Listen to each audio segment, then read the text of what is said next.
մեր երկրի ղեկավարը մինչև երկրի ղեկավար դառնալը ունեցել է 10 աշխատող, որից 8-ին ամեն տարի փոխել է։ Նա չի կարողացել իր մոտ աշխատատեղ ստեղծի, իր թիմի մեջ լավ միջավայր ստեղծի, ինչպես է 100,000-ավոր հայերի աշխատանքով ապահովելու։ Ով է այն մարդը, ով այսօր պետք է գա Հայաստանին առաջնորդելու։ Այդ մարդը մեր պես, ձեր պես մարդ է, ով ժամանակին գնացել է արտագնա աշխատանքի, հաջողությունների է հասել, բայց հիշողությունը տեղն է եղել։ Հիշել է իր հայրենի համայնքը և հիշել է իր հայրենիքը ու հաջողության հասնելուց հետո ամեն անգամ աջակցել է իր հայրենիքը։ Ինչն է մեր ծրագիրը։ Առաջի բանը Հայաստանի բոլոր համայնքների համար ընտրվելու է զարգացման ծրագիր։ Մի համայնքը զբաղվելու է նավթի վերամշակման, մի համայնքը զբաղվելու է պղնձի վերամշակման։ Արդիկը որպես հայկական շինանյութի կենտրոն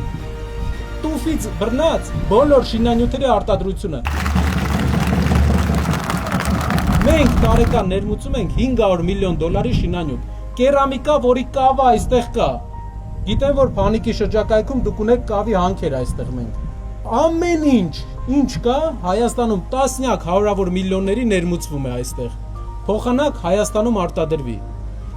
Իշխանության փոփոխությունից հետո 1 տարվա ընթացքում ծրագիր է առաջարկվելու։ Արդիկի համար առանձին ծրագիր, թե ինչ գործարաններ պետք է լինեն, որ մարդիկ մնան եւ աշխատեն։